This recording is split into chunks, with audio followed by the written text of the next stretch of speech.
기도하시겠습니다. 하나님 아버지 감사합니다. 오늘도 말씀으로 하루를 시작할 수 있도록 인도해 주시니 감사드립니다. 성령님께서 이 시간 함께하여 주셔서 이 말씀이 선포될 때 이 말씀이 우리의 삶에 빛이 되게 하시고 길이 되게 하시고 하나님의 인도하심이 되게 하여 주셔서 이 말씀으로 말미암아 오늘 하루도 주의 뜻대로 살아가는 우리 모두 되게 하여 주옵소서. 오직 이 말씀 통하여 주의 음성 듣기를 소망합니다. 우리 주 예수 그리스도의 이름으로 기도합니다. 아멘. 하나님께서 오늘 우리에게 주시는 말씀은 사무엘하 20장 23절부터 26절까지 말씀입니다. 제가 봉독하겠습니다. 요압은 이스라엘 온 군대의 지휘관이 되고 여호야다의 아들 분하야는 그렛 사람과 블렛 사람의 지휘관이 되고 아도람은 감역관이 되고 아힐룻의 아들 여호사밧은 사관이 되고 스와는 서기관이 되고 사독과 아비아달은 제사장이 되고 야엘 사람 이라는 다윗의 대신이 되니라. 아멘. 다윗은 압살롬과 세바의 반란이 끝난 후에 다시 사람을 세웠습니다. 나라의 기반을 확실하게 다지고 왕권을 세우기 위해서는 든든한 신하를 세우는 것이 반드시 필요했기 때문입니다. 사무엘하 8장 16절에서 18절 말씀을 살펴보면 다윗은 이전에도 이와 같이 신하들을 세웠습니다. 그 말씀과 비교해서 오늘 말씀을 살펴보면 다윗의 뜻을 살펴볼 수 있습니다. 인사가 만사라는 말이 있습니다. 인사가 그 모든 그 사람의 생각을 보여준다는 것입니다. 오늘 다윗의 인사를 보면서 우리는 다윗의 뜻을 살펴볼 수 있을 것입니다. 먼저 주목할 것은 다윗이 요압을 이스라엘 군대의 지휘관으로 다시 세웠다는 것입니다. 우리가 지금까지 함께 말씀에서 살펴보았듯 요압은 처음부터 지금까지 계속해서 다윗의 군사령관 역할을 하였습니다. 그러나 요압은 잔인한 사람이었습니다. 요압은 계속해서 다윗의 뜻을 거스르고 자기 멋대로 자기의 경쟁자가 될 만한 사람, 자신의 뜻에 거스리는 사람을 죽였습니다. 아브넬과 아마사를 그렇게 죽였고 압살롬마저 그렇게 죽였습니다. 사실 다윗은 요압을 그 자리에서 끌어내리려는 시도를 여러 번 하였습니다. 그의 사촌이었던 아마사를 새로운 군사령관으로 세우기도 하였고 세바의 반란 때에도 그의 동생이었던 아비새에게 군 병력을 맡기기도 하였습니다.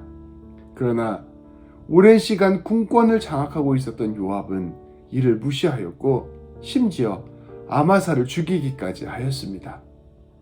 다윗은 어쩔 수 없이 요압을 다시 군사령관에 임명할 수밖에 없었던 것입니다. 또한 이것은 사실 다윗이 저질렀던 잘못들과도 깊은 관련이 있었습니다.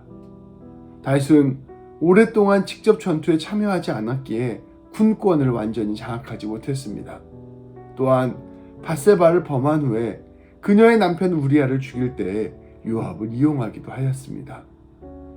요압의 입장에서는 자기가 필요할 때 이러한 더러운 일을 자기에게 맡겼다라는 불만과 명분이 있었던 것입니다. 요압이 압살롬과 자신을 화해시키려 노력할 때 다윗은 마음의 문을 열지 않았습니다. 이러한 문제들이 쌓이면서 다윗은 결국 요압의 죄악을 방관할 수밖에 없게 되었고 결국 다시 요압을 기용할 수밖에 없었던 것입니다. 다윗이 신하들을 임명했던 8장 말씀의 서두에는, 그러니까 오늘 말씀이 아니라 이전에 다윗이 신하들을 기용했던 그 말씀의 서두에는 다윗이 온 이스라엘을 다스릴 때 정의와 공의로 다스렸다는 말씀이 나옵니다. 그러나 오늘 다시 요압을 기용하고 다시 신하들을 세울 때에는 이러한 말씀이 나오지 않습니다. 어쩌면 그저 빠진 것일 수도 있겠지만 이것이 다윗이 이제껏 저질러온 실수들을 그대로 반영하고 있는 것일 수도 있을 것입니다. 또 한 가지 주목할 것은 다윗이 8장 말씀과 비교하여 새롭게 세운 직책이 있다는 것입니다. 바로 감역관이라는 직책입니다. 다윗은 아도람을 감역관으로 세웠습니다. 아도람은 훗날 다윗에 이어 왕이 된 솔로몬 시대에까지 이 직책을 수행하였습니다. 이 직책이 하는 일은 정복한 사람들을 데려다가 강제 노동을 시키는 일이었습니다. 사무엘하 12장 31절 말씀을 살펴보면 이러한 사람들을 데려다가 톱질과 썰애질과 도끼질과 벽돌구이를 시켰다라고 말씀하고 있는데 감역관이 그 일들을 감당한 것으로 보입니다. 다윗은 본격적으로 사람들을 노역에 이끄는 일들을 시작한 것입니다. 사실 이러한 일들은 이스라엘 백성들이 노예로 이집트에 있을 때 했던 일들이었습니다. 이집트 사람들이 이스라엘 사람들에게 저질렀던 죄악된 일들을 다윗이 다시 시작한 것입니다. 훗날 이러한 일들은 확대되어서 노역이 그저 이방인들, 잡혀온 포로들에게만 진행되는 것이 아니라 이스라엘 백성에게까지 이르게 되고 더 나아가 나라가 둘로 갈라지는 결정적인 원인이 되기도 하였습니다. 사무엘상 8장에서 이스라엘 백성들이 사무엘에게 왕을 요구할 때 사무엘이 이스라엘 백성들에게 너희의 자녀들은 결국 왕을 위해 노역할 것이다 라고 경고한 적이 있었습니다. 이제 그 일이 서서히 일어나게 되었음을 말씀은 보여주고 있는 것입니다. 오늘 말씀은 다윗이 그의 신하들을 세운 말씀입니다. 다윗은 이전 8장에서 세웠던 것과 거의 동일하게 사람을 세웠습니다. 몇몇 신하를 빼고는 거의 바뀌지 않았습니다. 그러나 8장에서 다윗이 그 신하들을 처음 세웠을 때와 오늘 다윗이 새롭게 사람들을 세웠을 때의 모습은 미묘하게 변하고 있습니다. 다윗은 왕으로서 많은 경험과 능력을 갖게 되었습니다. 반란을 극복하였고 나라의 분열을 이겨냈습니다. 수많은 외세를 물리쳤고 나라를 부강하게 만들었습니다. 그러나 이 모든 일은 사실 다윗 자신이 한 일이 아니라 하나님께서 하신 일이었습니다. 그러나 다윗은 경력이 쌓이고 능력이 쌓이는 만큼 조금씩 하나님보다는 자신의 생각과 지혜를 의지하기 시작하였습니다. 여전히 그의 마음은 하나님을 중심에 두고 있었지만 그럼에도 불구하고 그 마음속에 자기 자신을 의지하려는 마음이 조금씩 더 커진 것입니다. 하나님의 능력보다는 사람의 힘을 바라보고 있었고 하나님의 공의와 정의보다는 자신의 권세와 능력을 조금씩 더 생각하기 시작한 것입니다. 그리고 이러한 미묘한 다윗의 변화가 조금씩 이스라엘을 무너뜨리는 방향으로 이끌고 있었습니다. 골리앗을 돌 5개로 이겨낸 믿음의 사람인 다윗도 이러할진데 우리는 얼마나 쉽게 더 이러한 함정에 빠질 수 있을지를 생각해 보아야 합니다. 우리의 경험과 능력이 쌓일수록 우리는 더욱 하나님을 의지해야 합니다. 우리의 모든 생명과 학업과 관계와 사업이 모두 우리 하나님께 달려 있습니다. 전적으로 하나님을 신뢰하고 의지하며 겸손하게 주님의 도움을 늘 구하며 나아가야 할 것입니다.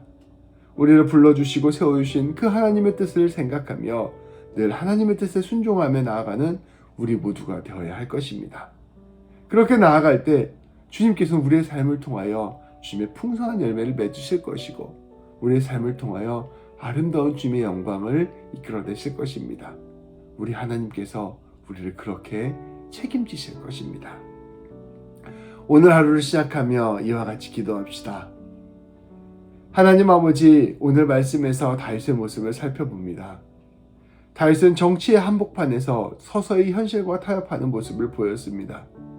그는 자신의 죄악과 실수를 만회하지 못하고 불의한 권력 유업과 타협하였고 또한 자신의 권세를 세우기 위해 하나님께서 원하시지 않는 감역관을 세우기도 하였습니다. 다윗은 고작 돌 5개로 골리앗을 이겼던 믿음의 사람이었고 목숨을 건 도피 생활에서도 끝까지 하나님의 뜻을 따랐던 기계의 사람이었음에도 결국 권력 앞에서 하나님보다는 자신의 경험과 능력을 의지하고 하나님의 뜻보다는 자신의 뜻을 따르는 모습으로 변했습니다. 주님, 우리가 이처럼 언제나 쉽게 변할 수 있고 쉽게 타협할 수밖에 없는 연약한 존재임을 깨닫게 하여 주옵소서. 그리하여 더욱 겸손하게 주님을 의지하게 하시고 더욱 간절한 마음으로 주님의 은혜를 구하게 하여 주옵소서.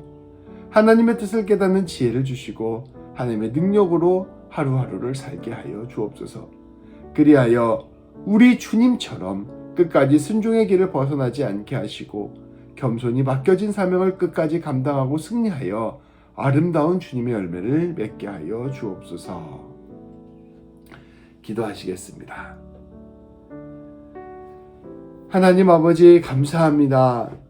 우리 모두가 하나님을 바라보지 않고 하나님을 붙들지 않고서는 단 하루도 살아갈 수 없는 존재임을 깊이 깨닫게 하여 주옵소서.